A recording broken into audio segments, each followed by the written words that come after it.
vamos a empezar a hablar de los protozoarios, ¿sí? Y los protozoarios, como hemos visto en la primera clase, también pueden ser parásitos. Estos microorganismos no pertenecen al reino animal, pertenecen al reino protista y por lo tanto tienen características morfológicas y biológicas diferentes de los que hemos visto hasta ahora, que eran helmintos y eran gusanos. ¿Sí? Entonces, los protozoarios se caracterizan por ser organismos unicelulares, o sea, solamente son una célula. Entonces, aquí la gran diferencia con los helmintos que hemos visto, hemos estudiado hasta ahora, que eran organismos pluricelulares, mucho más organizados.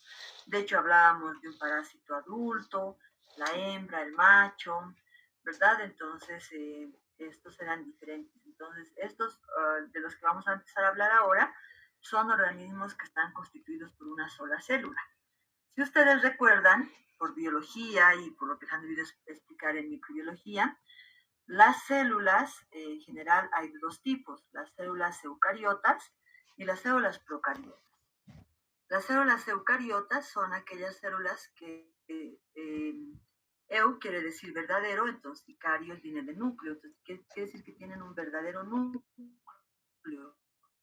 Tienen un núcleo que está rodeado de una membrana nuclear y por lo tanto se puede distinguir claramente. Fíjense en esta imagen, esta es una célula, este es un parásito, se llama Trichomonas vaginalis.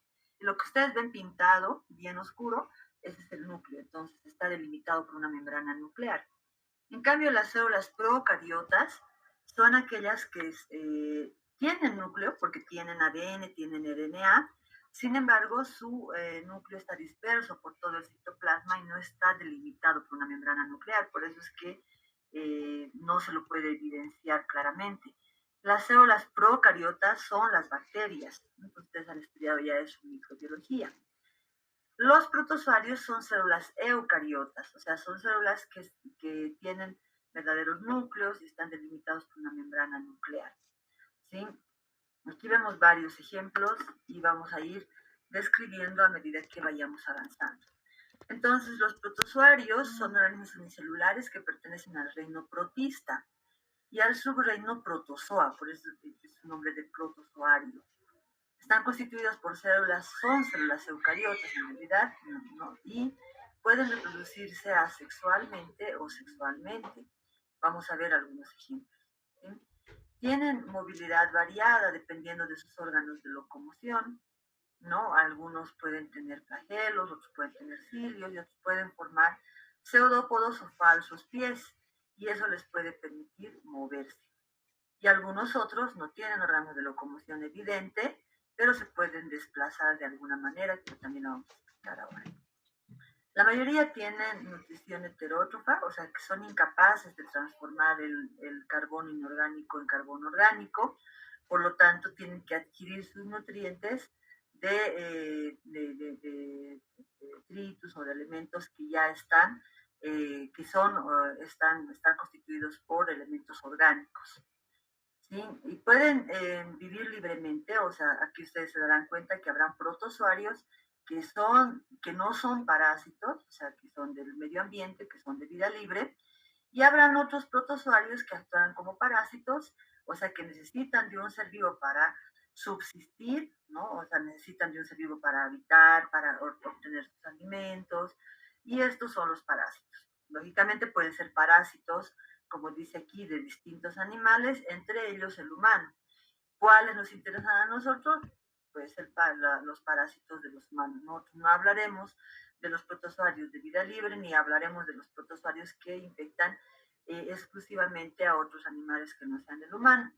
Habrán algunos, como en el caso de los helmintos, que su hospedador habitual es el humano y no tiene otros hospedadores, y habrán otros que tienen hospedadores aparte del humano a otros animales y estas serán las zoonosis. ¿Sí?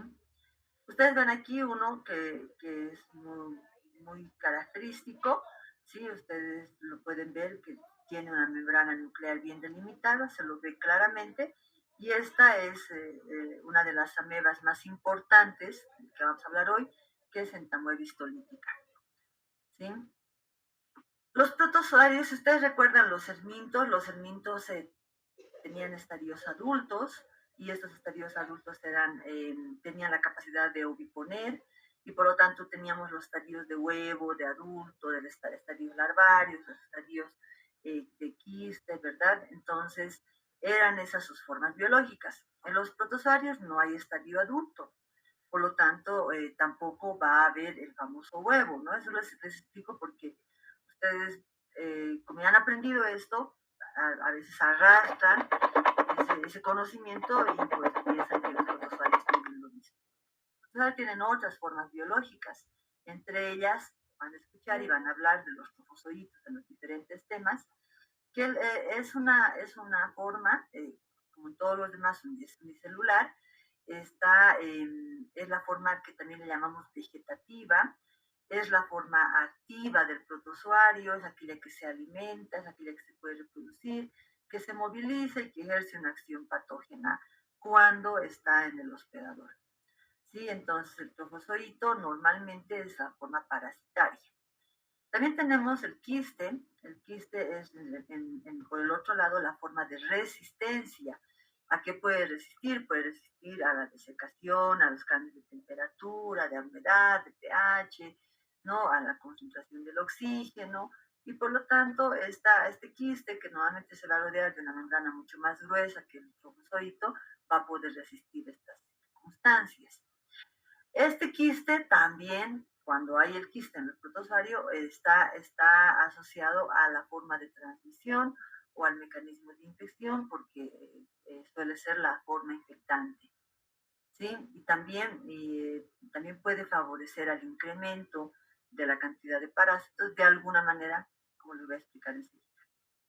Luego, por ejemplo, tenemos ooquistes que en el caso de aquellos que han dicho que hay protozoarios que se reproducen sexualmente y otros que se reproducen asexualmente, pues hay un grupo que les voy a explicar enseguida que se reproducen de las dos maneras y cuando hay la reproducción sexual se forman gametos y estos gametos van a dar lugar a los cigotos y estos cigotos a su vez a los ooquistes, que también pueden ser formas de resistencia o formas que pueden estar en el medio ambiente, ¿no? Y como les digo, se puede también en algún momento llamar cigoto. ¿Sí? Ahí nuevamente ven a entamoeba les explico un poquito. Entamoeba histolítica es una ameba, y aquí lo que les decía, ¿no? Se forman o dan lugar a pseudópodos, a la formación de pseudópodos. Pseudo quiere decir falso, podos, pies, que forman falsos citoplasma. ¿No? Y aquí está su gran núcleo, que se puede ver bien con su membrana nuclear. Y esto que ustedes ven aquí es un glóbulo rojo, y también les voy a explicar cómo esta puede llegar a tener glóbulos rojos en el interior. Este es el trofozoito, ¿no? Dice es la forma que se moviliza, entonces tiene pseudópodo, ¿sí? Gracias a sus pseudópodos se alimentan, porque pueden fagocitar a los alimentos, o sea, pueden extender sus pseudópodos y englobar a sus alimentos y llevarlos dentro del citoplasma para su nutrición, ¿no? Y esta es la forma parásita. Esta es el quiste, la forma de resistencia, es la forma que puede estar en el medio ambiente, puede estar, no necesariamente desarrollar en el medio ambiente, pero sí estar en el medio ambiente para dar lugar a la transmisión, o sea, pasar de un hospedador a otro. ¿Sí? Les decía que el quiste puede favorecer a la multiplicación del parásito, porque ustedes pueden ver aquí 1, 2, 3, 4, 5 núcleos. O sea, dentro del quiste el núcleo se va dividiendo y una vez que estos núcleos salen del quiste, van a dar lugar a cada uno a un nuevo trofozoito. ¿Sí? Este es un nuevo quiste, ¿sí? Lo van a estudiar cuando hablen de los parásitos que tienen reproducción sexual y asexual. Entonces, esto yo les había explicado en la primera clase, pero les vuelvo a explicar. ¿No? Los protozoarios pertenecen al reino protista, y de los filums que tienen importancia médica están estos cuatro. En realidad no vamos a hablar de estos tres, pero voy a explicar estos tres: el filum Sarcomastigófora, el filum Ciliófora y el filum Apicomplexa. Dentro del filum Sarcomastigófora está el subfilum Sarcodina y Mastigófora. Esto lo han visto en la primera clase. Lo que lo voy a hacer ahora es explicar algunas características de cada uno. Dentro del subfilum Sarcodina, que es parte del filum Sarcomastigófora, están las amebas, de las que vamos a hablar hoy. Las amebas son organismos unicelulares que forman pseudópodos. Ustedes pueden ver aquí en el dibujo, son los pseudópodos o falsos pies. Órganos de locomoción temporales, porque estos van a formar con el desplazamiento del citoplasma y van a desaparecer, o sea, van a ir apareciendo y desapareciendo a medida que se vaya desplazando, moviendo la ameba. Los pseudópodos son propios de los trofozoitos, los quistes no tienen pseudópodos, ¿sí? Y amebas, hay amebas de vida libre y amebas parásitas, y nosotros vamos a hablar de varias enseguida, ¿sí? Esta es otra ameba, fíjense cuántos pseudópodos puede tener aquí. En el subfilum Mastigófora están los flagelados, o sea, aquellos que tienen un órgano de locomoción denominado flagelo, y este órgano sí es un órgano de locomoción permanente, porque está, para la redundancia, permanentemente en la célula. Le permite desplazarse, pero igual que los pseudópodos también le permite, cuando es patógena, adherirse al tejido o a las células, ¿sí? Y le permite, puede ser asociada a la patogenia, etc. ¿Sí? En el filum apicomplexa, voy a pasar un poquito, ¿sí?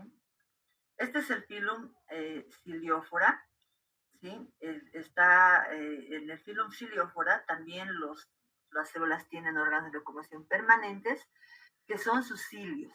A diferencia de los flagelados pueden tener un flagelo, como el que están viendo ustedes aquí en la imagen, puede tener varios flagelos, un penacho de flagelos, ¿sí? En cambio, los del filum Ciliófora están rodeados, todas las células están rodeadas de miles de cilios, o sea, está completamente rodeado de cilios. Estos cilios les sirven obviamente para desplazarse, pero igual que los flagelos les sirven también para adherirse, le pueden servir también para la reproducción en algún caso.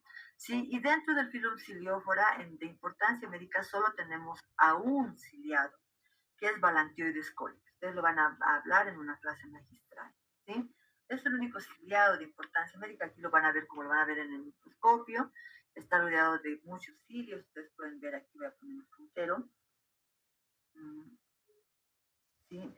Todos estos que están rodeando son cilios, son pequeñísimos, a diferencia del flagelo que es más largo, ¿no? Y este es el único ciliado de importancia médica que puede parasitar al hombre. Y antes se llamaba Balantidium coli, como ven en la imagen, pero ahora se llama Balantioides coli. Y es además el protozoario del tubo digestivo, bueno, el protozoario más grande que puede parasitar al humano, ¿sí? Luego tenemos al filum apicomplexa. Dentro de este filum apicomplexa no existe los parásitos de este filum no tienen órganos de locomoción evidentes, o sea, no tienen flagelos, cilios ni pseudópodos. Se desplazan a través de unas estructuras que están en uno de los ápices del parásito, que se llama complejo apical. ¿Sí? Este le permite adherirse a la célula y poder desplazarse en el interior. ¿Sí? Dentro de las amebas, o sea, las amebas, los flagelados y los ciliados, a nosotros nos interesan algunas especies, muchas de ellas pueden ser, muchas otras especies pueden ser de los animales y pues algunas pueden ser de vida libre, ¿sí? O sea, pueden haber amebas y flagelados y ciliados de vida libre, que no son parásitos, que no nos importan. Sin embargo, dentro del filum apicomplexa, todas las especies son parásitas. ¿Por qué? Porque estas especies de filum apicomplexa necesitan desarrollar parte de su ciclo, o gran parte de su ciclo, o todo su ciclo dentro de las células. Entonces, solamente encontrarán células en un hospedador. Por eso es que no hay especies de filum apicomplexa que no sean parásitos, que sean de vida libre. Todas son parásitos. Obviamente no todas nos interesan, de hecho nosotros vamos a estudiar a 3. Sí, una de ellas es Toxoplasma gondii, que es este que están viendo aquí, un parásito muy frecuente del hombre. Por ejemplo, es Plasmodium. Fíjense dónde está dentro de la célula, dice, ¿verdad? Está dentro del glóbulo rojo. ¿Sí? Entonces, eso es lo que vamos a estudiar. Esa es una parte introductoria.